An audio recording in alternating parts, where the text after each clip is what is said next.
Hi everyone, my name is Fromsa Nebo. Welcome to my individual video project.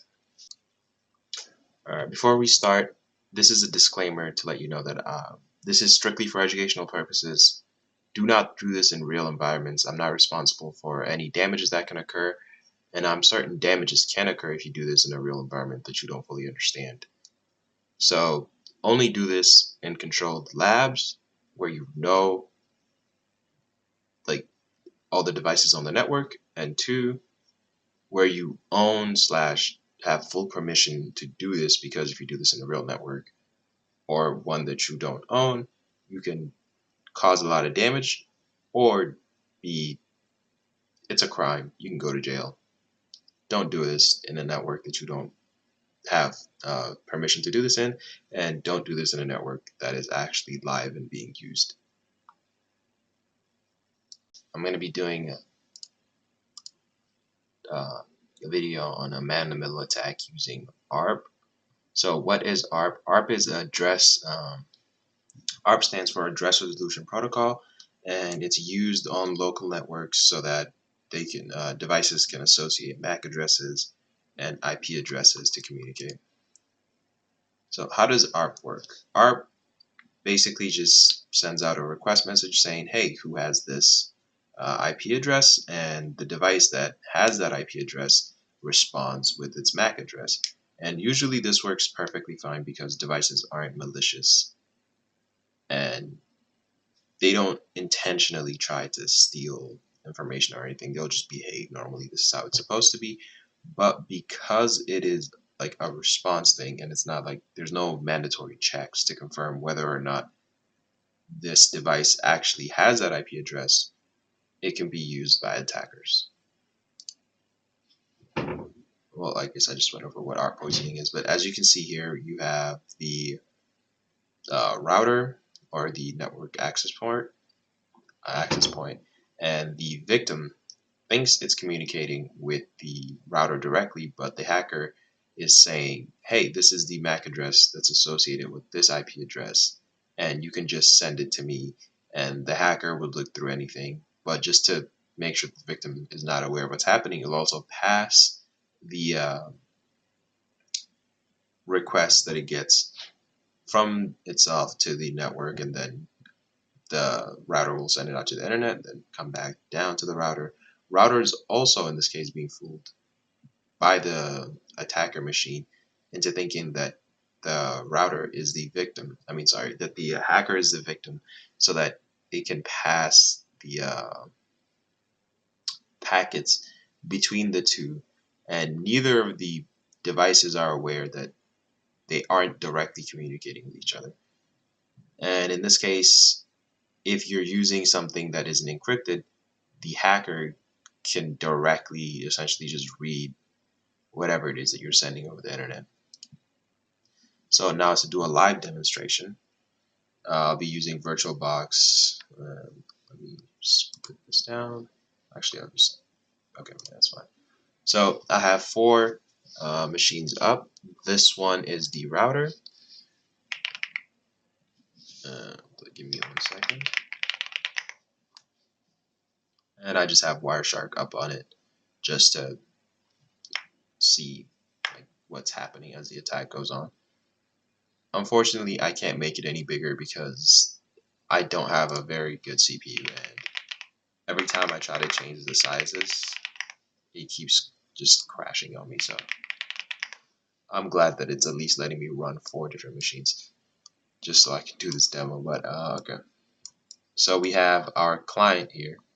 Our router is right here. So there's a network that connects that these two devices are on, and it is connected to the router, and the router is connected to this server here, and the server is hosting this website, which if you look right here, it's just a LinkedIn. I stole the login from LinkedIn just to have it be here, just because just to show it's like a demonstration purposes. But yeah, I just took a screenshot of the LinkedIn login and had ChatGPT generate something that looks like it. This is what it gave me. Okay, so what we'll be doing on the Kali machine is using software called Ether. ether cap, and that will allow us to like do the R poisoning attack and let us get the packets in between, or as this device is communicating with the router, which is sending it to this one. I'm gonna just quickly restart Wireshark just to have sudo Wireshark.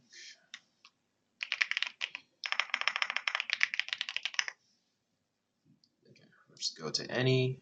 This router has 3 ports connected to it, and it is on. It can access the normal internet, and it can also. All these devices can access the normal internet on their own, just so I can update things for them. But this router is acting as a router for the 2 LANs that the attacker machine and the client are on, as well as the other LAN, which is where the server is on. So now that we have the network explained, you can get to this. So we're gonna just go over to on the client. We're gonna head over here, just open up Firefox, and for this we're switching the interface to ETH1 because ETH0 is being used to access the real internet. And we'll just click accept here. I'm gonna make, actually I don't want to make it full screen. I want to also open up Wireshark on here just so I can capture some packets. And we're gonna run use any as well. Go ahead. So right now there's nothing happening on anything, but let's just make this slightly bigger. This one just doing normal network stuff.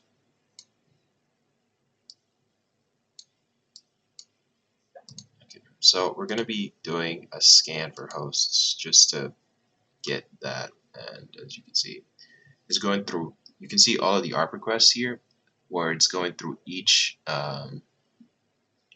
IP address, basically starting from 1 to 254, and just asking who has that, who has that, who has that, and it should give us hosts in a second. If we go here, yes, we have our hosts here. We're going to add this one, which is the router 192.168.1.1, or one interface of the router, and then we're going to add 192.168.1.11 to target number 2, and this logo right here has all of the man-in-the-middle attacks, and we're going to be selecting our poisoning. We're just going to accept here, and if we look here, so on the Wireshark capture, we can see right here, source here, destination here, echo, ping, request, S. Okay, so it's pinging both of them, and then I'm assuming it's doing a reply. Where is that? Okay, yeah, you can see the attack right here happening, and it's telling them to change the MAC addresses. And if we compare it to the MAC address up here, the real MAC address of, sorry, hold on, so .11 is supposed to be 08, or we should ignore the first few digits here, 268170, but the real MAC address here is actually CFB3D4, which is telling you that the attack has worked. It's successful. Now we can move on to the capturing the actual packets. So this is the client or the victim who's unaware of what's happening.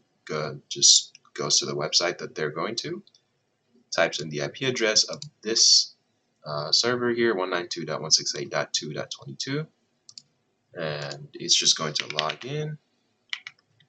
Obviously, there's nothing real behind it. I just have this page just to respond back from the server and say something, and says captured data. But we can put this down here, and that's all we'll use ether capture for, by the way. That's essentially it. We've attacked, we've gotten access, and now we'll be using Wireshark to look through the packets we've captured. I'm going to stop them on both here, and we'll just full screen this. And we're going to specifically look for HTTP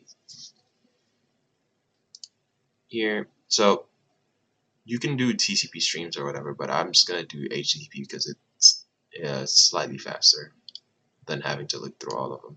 We'll do a follow HTTP stream here.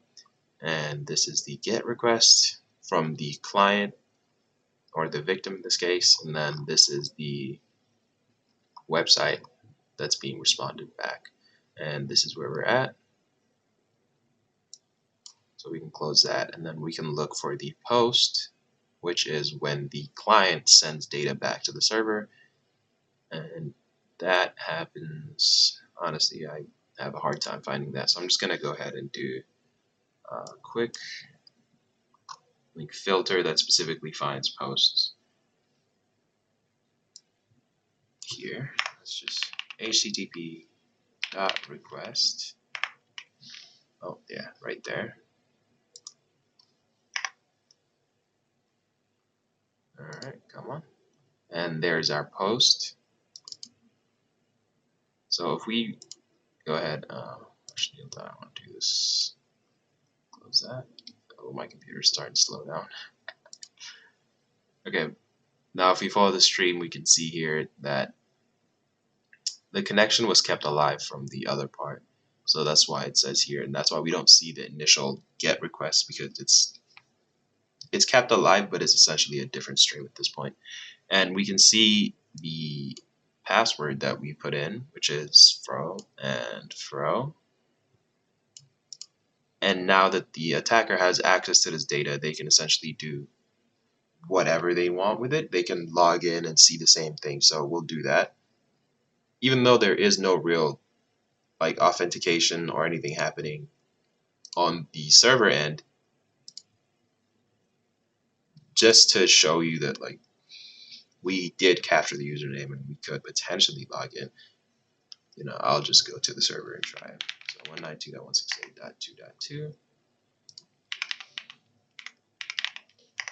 And we have this, don't save obviously, and we'll get the same thing.